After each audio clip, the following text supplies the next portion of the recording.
বন্ধুরা, ঝর্ণা কিচেন আপনাদের সবাইকে স্বাগত। দেখুন, আজকে দুটো রেসিপি নিয়ে চলে এসেছি। দুই রকমের মাছ নিয়েছি।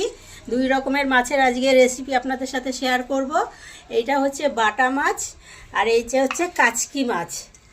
এই সমুদ্রের কাচকি মাছ খেতে কিন্তু ভীষণই ভালো লাগে। এই কাচকি মাছ অনেক দাম, সচরাচর বাজারে পাওয়া যায় না, তো আমি পেয়েছি, আজকে নিয়ে আসলাম।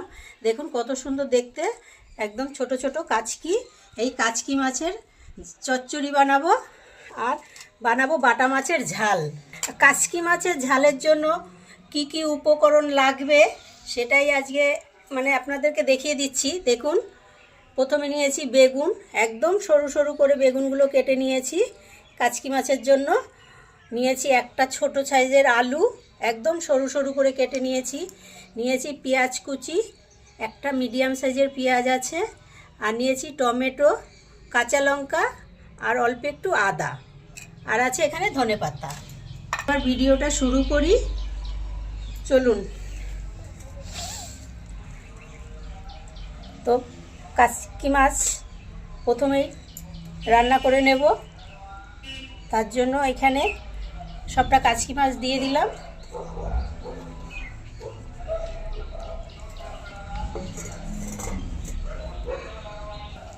এবার দেবো 1 চামচ হলুদ, 1 চামচ জিরার গুঁড়ো, 1 চামচ দেবো ধনিয়া গুঁড়ো,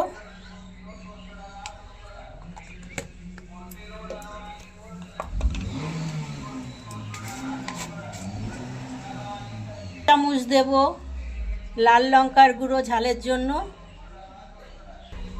কালারের জন্য দেবো অল্প একটু কাশ্মীরি রেড চিলি পাউডার।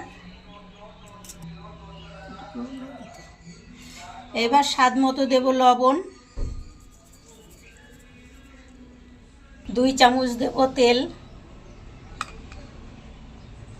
উপকরণ মিশিয়ে নেব। দেখুন সব কিছু দিয়ে মেখে নিয়েছি, চলুন এবার রান্নাটা শুরু করব। বসিয়ে দিয়েছি, কড়াইতে তেলও দিয়ে দিয়েছি, তেলটা গরম হয়ে গেছে। এবারে দিয়ে দেবো 1/2 চামচ কালো জিরে। কড়াইটা ঘুরিয়ে একটু তেলটা কড়াই সারা জায়গায় লাগিয়ে নেব।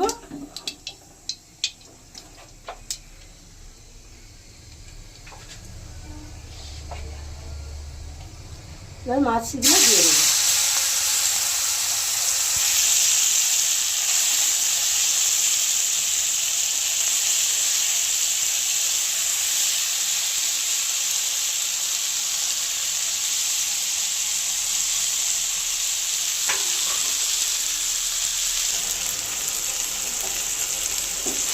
এবার কড়াইটা ধরে এইভাবে করে ঝাঁকিয়ে দেব,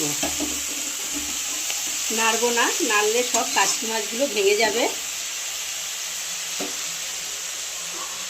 সামান্য জল দিয়ে ঢাকা দিয়ে দেবো, এই থালাটা দিয়ে ঢাকা দিয়ে দেবো। দেখবো কীরকম হয়েছে কাচকি মাছের চচ্চড়ি। তো দেখুন কত সুন্দর দেখতে লাগে। দেখুন বন্ধুরা, কাচকি মাছের চচ্চড়ি কিন্তু গরম ভাতে খাওয়ার জন্য একদম তৈরি হয়ে গেছে। এবার একটু ধনেপাতা কুচি দিয়ে নামিয়ে নেব।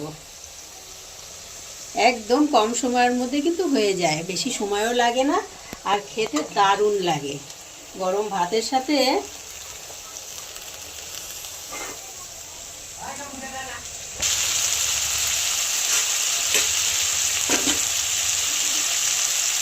এবারে নামিয়ে নেব। তো দেখুন কত সুন্দর দেখতে হয়েছে।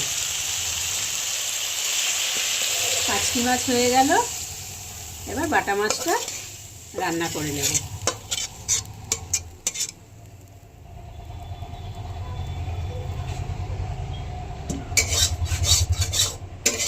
এবার বাটা মাছে লবণ আর হলুদ মাখিয়ে নেব।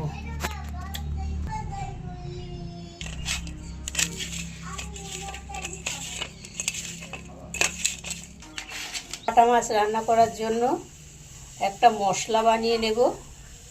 1 চামচ দেব পোস্ত,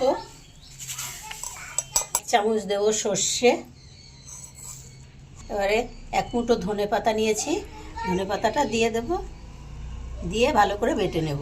ঠিক আছে, এবার মাছগুলো ভেজে নেব।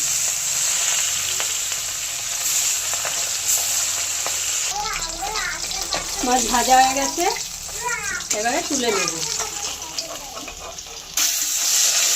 তেলেতেই দিয়ে দেবো অল্প একটু কালো জিরে, পেঁয়াজ কুচি,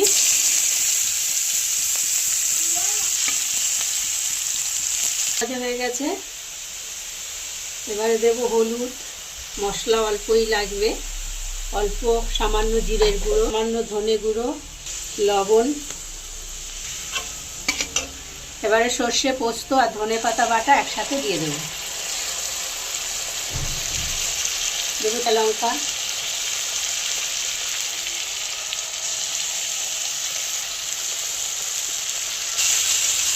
মশলাটা ভালোভাবে কষানো হয়ে যাচ্ছে। তো দেখুন কত সুন্দর তেল ভেসে উঠেছে মশলা থেকে। এইবারে গ্রেভির জন্য হালকা জল দিয়ে দেবো।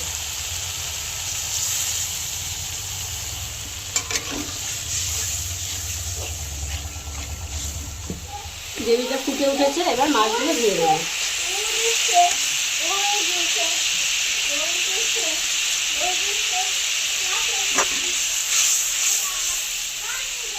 এবারে দেখুন এই যে এখানে আমের আচার আছে, আমের আচার বানিয়েছিলাম গরমের সময়। এখন সেই আচারের থেকে 2 পিস আম দিয়ে দেব।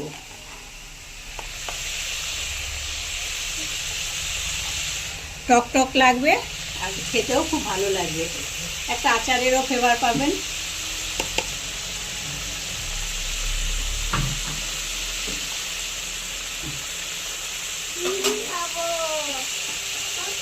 তো বন্ধুরা দেখুন কালারটা কত সুন্দর হয়েছে, সবুজ সবুজ। ধনেপাতা বাটা দেওয়াতে ধনিয়া পাতা বাটা দিয়ে বাটা মাছের ঝাল একদম গরম ভাতের সঙ্গে পরিবেশন করার জন্য রেডি হয়ে গেছে। এবার নামিয়ে নেব আর গরমের সাথে পরিবেশন করব।